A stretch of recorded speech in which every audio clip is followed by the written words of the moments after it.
So we are going to start with the temporomandibular joint in brief about the anatomical aspect, and after that we will start with the various procedures which are performed in the TM joint area. Basic surgeries के बारे में जो different type की surgeries होती हैं उनके बारे में हम ब्रीफ में बताएंगे, बाकी आपको स्पेसिफिक सर्जरी के बारे में और डिटेल में आगे बताया जाएगा। जैसा कि टीएम जॉइंट एंकाइलोसिस होती है उसकी सर्जरी है, या टीएम जॉइंट के और फ्रैक्चर्स होते हैं उनके, या टीएमपीडी सिंड्रोम के डिफरेंट टाइप की जो सर्जिकल प्रोसीजर होते हैं, हम आपको इन ब्रीफ इसलिए इसको स्मॉल और एक ऐसा टॉपिक बनाए हैं जिससे कि आपको इन ब्रीफ सारे प्रोसीजर्स का आइडिया हो जाए क्या क्या प्रोसीजर टीएम जॉइंट में होते हैं। एनाटॉमी हम एज्यूम कर रहे हैं कि आपको फर्स्ट ईयर में काफी बताई गई हुई है हेड एंड नेक की एनाटॉमी में, लेकिन फिर भी उसको थोड़ा सा ब्रीफ में टीएम जॉइंट के क्या अटैचमेंट है और क्या उसकी डिटेल्स है, इसको थोड़ा सा बस रिफ्रेश करेंगे। इसके बाद हम डिफरेंट प्रोसीजर्स पे आएंगे। तो एज फर्स्ट आप सबको पता है, all of you must be knowing the face is very unique. आप फेस की कोई भी सर्जरी करेंगे तो इसके बारे में आपको हमेशा बहुत ही प्रिसाइज लोकेशन पे बहुत ही प्रिसाइज तरीके से सर्जरी करनी होती है। जैसा कि आप जब एनाटॉमी के एस्पेक्ट से देखेंगे तो आपको पता होगा there are 12 pair of facial nerves which are on both sides, and so overall आपको 24 फेशियल नर्व्स ऐसी मिलेंगी जो कि एक लिमिटेड एरिया में कन्फाइंड है। That is why this head and neck area is very much important in terms of nervous anatomy also. और इसके अलावा आप जानते हैं कि the face is important for the expression of the whole of the personality of a person. किसी की भी पर्सनैलिटी का जो मोस्ट पार्ट है वो फेस से एक्सप्रेस होता है।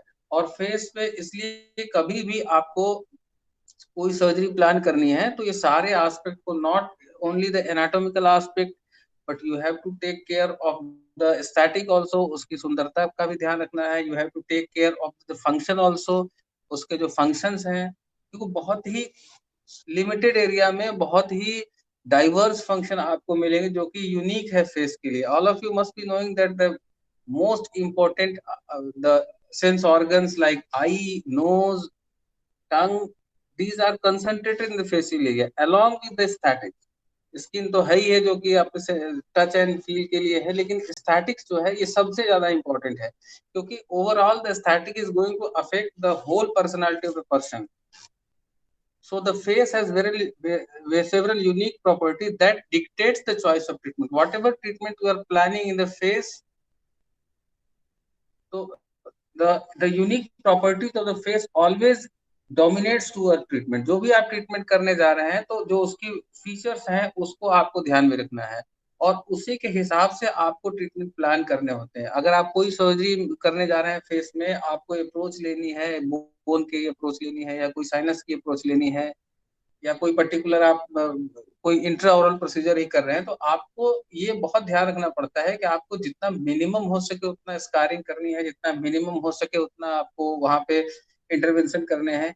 Even if you evaluate the muscles of the face also, face के जितने भी मसल्स हैं उसको आप इवेलुएट करेंगे या टीएम ज्वाइंट के मसल्स को इवेलुएट करेंगे, तो ये बहुत स्मॉल मसल्स हैं और बहुत ही वाइटल फंक्शंस ये परफॉर्म करती हैं। तो that's why face is very unique, or whatever surgery or whatever treatment or whatever procedure we are planning in the face, you have to be very specific and very confined। not even the human beings, आप अगर animals की study करेंगे, different type के animals में देखेंगे तो उनके बहुत ही यूनिक मॉडिफिकेशन है फेस में और टीएम जॉइंट में। और आप ये जानते हैं कि जो फूड इंटेक है वो ओरल कैविटी से होता है, this is located in the face. जो इनहेलेशन है वो नेजल कैविटी से होता है, this is very closely related and connected with the oropharynx. और आप इवन द आईज देखेंगे जो कि मेन प्राइम फोकस है जिससे विजुअलाइजेशन के लिए, वो इसी एरिया में फोकस्ड है। ईयर देखेंगे, ईयर भी आपके फेस में फोकस, जैसे कि आप ऑडिशन सुनते हैं।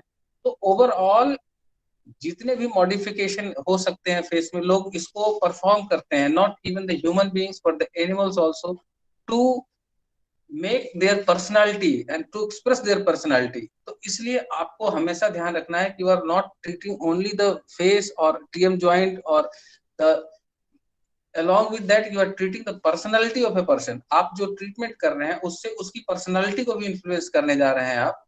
जैसा कि आपको कुछ डायग्राम्स में दिख रहे हैं, कुछ डिफरेंट टाइप के कस्टम्स हैं। आप देखेंगे कि कुछ ट्राइब्स हैं जो फेस को, अपने फेशियल को मॉडिफाई करती हैं to enhance their appearance in the society. तो उसी के आप एनिमल्स में देखेंगे डिफरेंट टाइप के मॉडिफिकेशन। आपको ये 2-3 एग्जांपल्स हैं, आपको बहुत सारे ऐसे मॉडिफिकेशन मिलेंगे जो कि इस तरह से चीजें हैं जो कि फेस और टीएम जॉइंट को रिप्रेजेंट करती हैं। और टीएम जॉइंट जो है, this is the only and most important joint of the facial structure. तो जब भी आप फेस या टीएम जॉइंट के एरिया में काम करते हैं तो आपको बड़े लिमिटेशंस फेस करने पड़ते हैं और बड़े प्रिसाइज आपको अप्रोच लेनी पड़ती है। अब फेस के जो मसल्स ऑफ एक्सप्रेशन है वो सारे कंट्रोल होते हैं फेशियल नर्व से, और फेस के जितने मसल्स ऑफ मास्टिकेशन से वो सारी कंट्रोल होती हैं इससे फिफ्थ क्रेनियल और ट्राइजेमाइनल से। तो आपको जितने भी प्रोसीजर्स करने हैं, you have to be very specific and very careful about these innervations. ये जो दो नर्व्स है, क्योंकि एक छोट अगर टीएम जॉइंट की आप सर्जरी प्लान करते हैं तो प्री ऑर्बिकुलर एरिया से फेशियल नर्व निकलती है, जैसा आपको पता होगा, एंड थ्रू कैरोटिड ये पूरे फेस को कवर करती है। तो अगर आप कोई भी टीएम जॉइंट की सर्जरी परफॉर्म करते हैं तो आपको बहुत ही लोकलाइज्ड लिमिट एक एक्सेस मिलता है, जिससे कि आप टीएम जॉइंट में अप्रोच कर सकें। और जरा सा आपने अपने पॉइंट से इधर उधर इंसिजन लगाया तो आपको फेशियल पैरालिसिस या फेशियल नर्व की वीकनेस आपको एनकाउंटर करनी पड़ेगी पोस्ट ऑप में। That is very you can say important for the patient. अगर जरा सा उसमें कुछ एरर हुआ तो that is going to affect overall the mastication, overall the muscles of facial expression, and ultimately the overall personality of a person. And जब आप कोई भी प्रोसीजर करते हैं तो आपको इसको बहुत स्पेसिफिकली ध्यान रखना पड़ता है। This is one of the diagram showing the important muscles of the mastication and all of you, जैसा कि आपको लोग एनाटॉमी में पढ़ाया गया होगा कि, और आपको नॉलेज होगी, there are 4 important muscles of mastication on each side of the TM joint and 4 important ligaments। तो ये चारों मसल्स और चारों ligaments को आपको in brief जानना होता है। First, all of you knowing, which is evident in the diagram, you can see in the red color the temporalis muscle। temporalis muscle जैसा कि आप देख रहे हैं in the lateral side of the temporal bone, this is a fan shaped muscle, and ultimately the one end of the muscle is attached to the cranium and other end of the muscle is attached with the ramus of the mandible, and this is ultimately going to control the closure of the mandible during the mastication और phonetics। और जब भी आप mandible के procedure करते हैं, बोलने का, खाने का, ओपन करने का, यार्निंग का, तो ये ओवरऑल एक अकेली ऐसी मसल है जो कि स्ट्रांगली रेगुलेट करती है क्लोजर ऑफ द जॉ। जब ओपनिंग में हेल्प करती है और रेगुलेट करती है क्लोजर में।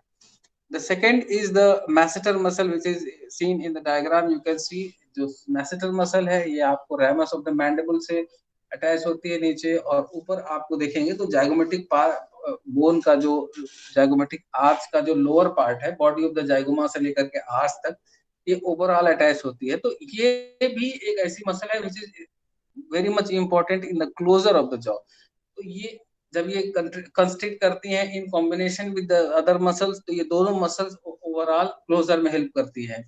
एक रैमस से उठाता है और दूसरा एंगल से जॉ को उठाता है, जैसा कि आप लोग को फर्स्ट ईयर में डिटेल में पढ़ा दिया गया होगा।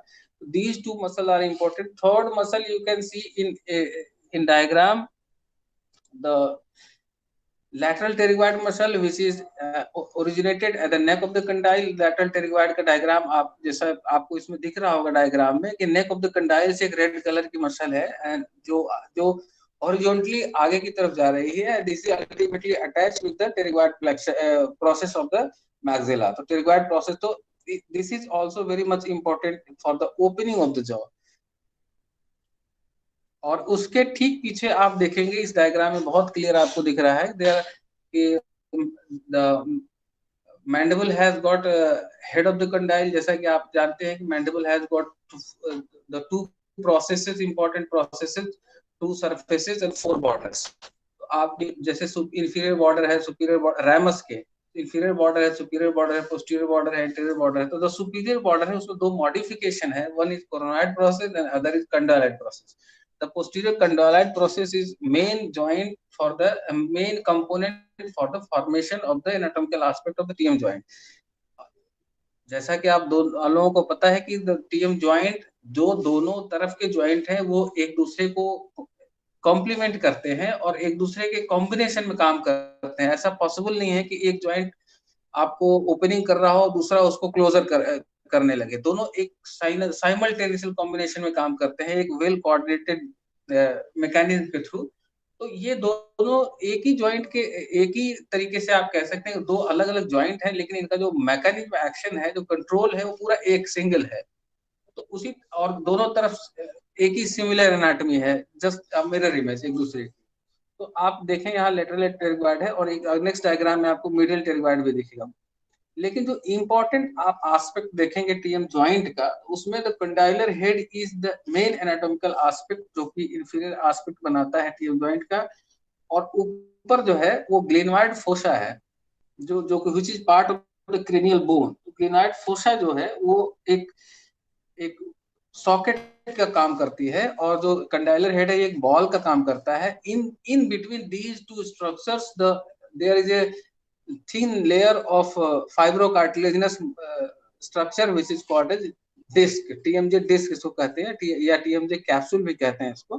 तो ये जो TMJ डिस्क है ये एक सैंडविच स्ट्रक्चर है इन बिटवीन, और ये ओवरऑल जो structure this is called TM joint. Temporomandibular joint is a complex synovial joint which has two convex surfaces. इसमें आप देखेंगे तो इसमें टू कॉन्वेक्स सरफेसेस हैं। Articular disc allow for the more coordinated and stable joint. जो articular disc है ये एक स्पेशल एडेप्टेशन है, जिससे कि ये उसके ज्वाइंट्स को के मूवमेंट्स को कोऑर्डिनेट करती है। TM joint has two kind of movement, one is rotational movement, other is translational movement. Rotational movement जब इनिशियल आप माउथ ओपनिंग करते हैं तो अराउंड हाफ ओपन के दौरान वो कंडाइल अपनी जगह पे रोटेट होता है, जिसके चलते रोटेशनल मूवमेंट होते हैं। और अब जब हाफ से ज्यादा आप क्लोज ओपनिंग करते हैं जॉ की, तो कंडाइलर हेड जो होता है वो ग्लिनाइड फोसा में एंटीरियर की तरफ ट्रांसलेट होता है, वो शिफ्ट करता है anteriorly. This is called as translational movement. There are two kind of movement, one is rotational movement, other second is translational movement. तो ये दोनों कोऑर्डिनेशन में काम करके ओवरऑल ज्वाइंट को फैसिलिटेट करते हैं, जिससे कि आप माउथ ओपन कर पाते हैं या उसको आप फंक्शन में ले आते हैं। और इस जो टीएम ज्वाइंट का structure, there are two compartment or special spaces in the TM joint. First is upper joint space, second is lower joint, inferior or lower joint space. तो एक superior joint space है, एक inferior joint space है। जो inferior joint space है which is form of condylar head and the TMJ disc, नीचे उसके कंडाइलर head होता है, ऊपर टीएम ज्वाइंट डिस्क होता है। जो सुपीरियर ज्वाइंट स्पेस है उसके ऊपर ग्रेनोइड फोसा ऊपर होता है और नीचे टीएमजे डिस्क होती है। These two are very close spaces. Potential spaces इसको कहते हैं। कभी कभी potential means these spaces you cannot see directly. जब आप इसको ऐसे देखेंगे सेक्शन में तो आपको क्लियर कट स्पेस ऐसे नहीं दिखेंगे, लेकिन जब उसमें आप फ्लूइड भरेंगे तो आपको समझ में आएगा कि ये स्पेस है जो कि एक तरीके से एक साइनोवियल फ्लूइड इसमें भरा हुआ है, और बहुत ही लेस अमाउंट में है, इसलिए वो एक दूसरे से चिपके रहते हैं और एक तरीके से लुब्रिकेशन प्रोवाइड करते हैं फॉर द मूवमेंट। तो दो आपको ज्वाइंट स्पेसेस मिल गए, एक अपर ज्वाइंट स्पेस और एक लोअर ज्वाइंट स्पेस, और इसके बीच में जो सैंडविच होती है that is the TM disc, TM और टीएम जो कैप्सूल। ठीक है। Now the components of the TM joint, इसमें कितने कंपोनेंट होते हैं जैसा कि हम बता रहे थे उसी हिसाब से ब्रीफ में। फर्स्ट इज मैंडिबुलर कंडाइल, आपको कंडाइलर हेड है। Second is articular surface of the temporal bone, temporal bone का जो आर्टिकुलर सरफेस है जो कि क्रेनियम का पार्ट है। In between these capsule is sandwich, इसके बीच में कैप्सूल होता है। और सॉरी, इनके इसके इसके बीच में आर्टिकुलर डिस्क होती है, और capsule is a structure which encircles the TM joint. TM joint को चारों तरफ से encircle करने के लिए कैप्सूल होते हैं। This capsule is also attached with the disc. जो सेंट्रल पोर्शन है जो अपर ज्वाइंट स्पेस और लोअर ज्वाइंट स्पेस के बीच में है, this is called as articular disc, इसको डिस्क कहते हैं। और उसको चारों तरफ से जो इंसर्कल किए हुए दैट इज कॉल्ड कैप्सूल, इसको टीएमजे कैप्सूल भी कहते हैं। और इसके बाद इसमें कुछ लिगामेंट्स होते हैं। There are 4 important ligament which form the capsule by कुछ एकदम से क्लोज होते हैं, कुछ डिस्टेंट होते हैं, लेकिन उनका अल्टीमेटली ज्वाइंट के मूवमेंट में या ज्वाइंट के कॉन्स्टिट्यूशन में उसका फॉर्म, उनका इंपॉर्टेंट वाइटल रोल होता है। इसलिए 4 लिगामेंट्स हैं और देयर आर 4 मसल्स, 4 मसल, जिसमें कि हमने आपको 4 मसल्स के नाम बताए। First is the temporalis muscle, second is the masseter muscle, third is the lateral pterygoid muscle and fourth is medial pterygoid muscle. ठीक है, तो ये चारों 4 मसल्स हैं and there are 4 important ligaments which forms the, अभी इनके नाम और डिटेल में आगे आएंगे। The TM joint, first is TMJ capsule, जो टीएम जॉइंट का कैप्सूल है, इसी को लैटरल लिगामेंट्स भी कहते हैं। And second is the stylomandibular ligament and third is sphenomandibular ligament and fourth is capsule in itself. तो इसमें 4 आपको कंपोनेंट लिगामेंट्स मिल गए, 4 मसल्स मिल गए। First is the capsular joint और कैप्सुलर लिगामेंट कहते हैं उसको। Second is the lateral ligament. Lateral ligament is a thin structure, बहुत छोटा स्ट्रक्चर होता है, जो कि कंडाइलर नेक के लैटरल साइड से अटैच होकर के और स्पिनॉइड क्रेनियम बोन में जो ग्लिनॉइड फोसा है उसके आउटर सरफेस पे अटैच होता है। तो एक तरीके से ये एक्सेसरी हेल्प का काम करता है टीएम ज्वाइंट को सपोर्ट करने के लिए, बिकॉज टीएम जो लिगामेंट्स हैं वो काफी एक तरीके से, जो क्लोज लिगामेंट बहुत छोटे होते हैं, तो उनको सपोर्ट के लिए कुछ एक्सेसरी चाहिए होती है। तो लैटरल लिगामेंट एक तरीके से एक उनका प्रॉक्सिमिटी में या क्लोज एक्सेसरी है। और जो स्पिनोमैंडिबुलर और स्टाइलोमैंडिबुलर लिगामेंट है, ये थोड़ा डिस्टेंट उसके पार्ट है, जो थोड़ा सा उससे दूर है, लेकिन इनका इनडायरेक्ट वे में इनका रोल है उसको कॉन्स्टिट्यूट करने में। जो स्टाइलोमैंडिबुलर लिगामेंट है, स्टाइलॉइड प्रोसेस से ये अटैच होता है along with the styloid process से इसके फाइबर्स निकलते हैं और मैंडिबल में अटैच होते हैं। स्पिनोमैंडिबुलर लिगामेंट जो होते हैं वो स्पिनॉइड प्रोसेस से निकलते हैं और लिंगुला पे अटैच होते हैं। तो ये 4 स्ट्रक्चर्स हैं, आपको एनाटॉमी में इसको याद रखना है। You can see here in the diagram same thing, 4 compartment, 4 and TM joint.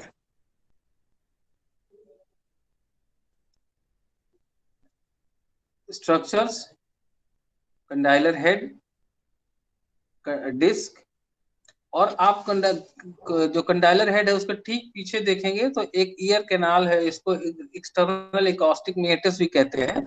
और इस एक्सटर्नल एकॉस्टिक मेटस और कंडाइलर डिस्क के बीच में एक थिन सी प्लेट होती है, which is called tympanic plate. तो ये स्ट्रक्चर है टिम्पैनिक प्लेट है, जो कि इस डिस्क को ईयर से या ईयर के जो कैनाल है उससे सेपरेट करती है। और इंटीरियरली बेसिकली मसल्स होते हैं।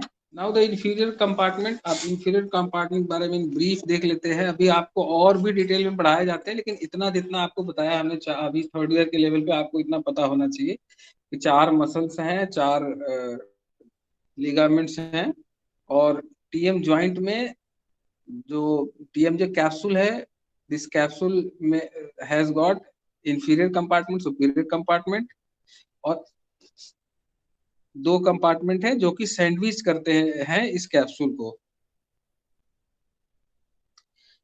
The inferior compartment is composed of the mandibular condyle and the synovium attached to the distal aspect of the disc. जो टीएमजे डिस्क है उसके आप डिस्टल एस्पेक्ट में देखेंगे कि वो एक तरीके तो कुछ पोर्शन लैटरल लिगामेंट से और कुछ आपके टिम्पैनिक प्लेट से अटैच होती हैं, और अल्टीमेटली एक पोटेंशियल स्पेस वहां क्रिएट होता है between the condylar head and the lower surface of the disc, जो कि इंफीरियर कंपार्टमेंट ऑफ द और इंफीरियर जॉइंट स्पेस भी कहते हैं इसको। The joint capsule is taught in the inferior compartment to allow for pure rotation of the condylar fossa. तो joint capsule जो होता है वो इंफीरियर कंपार्टमेंट में थोड़ा टफ होता है, जिससे कि इसके रोटेशनल मूवमेंट को फैसिलिटेट कर सके, और जब इस पे स्ट्रेच होती है, काफी फोर्स लगता है, तब ये ट्रांसलेशनल मूवमेंट को अलाउ करती है। As I told, the initial motion of the jaw opening occurs in the inferior compartment as a pure rotation. जैसा कि बताया कि रोटेशन इनिशियल जो रोटेशनल मूवमेंट होते हैं, और जो लेटर ऑन जाकर के ट्रांसलेशनल मूवमेंट होते हैं। Second is superior compartment. तो joint superior compartment is located in between the glenoid fossa and the disc. तो आप उसके ऊपर जाएंगे तो सुपीरियर कंपार्टमेंट मिल जाएगा। This is composed of temporal fossa और एंटीरियरली आर्टिकुलर इमेज। तो आप टेम्पोरल फोसा में जो उसका एंड है आगे जाके, anybody, no question? Most okay, thank you. Thank you sir.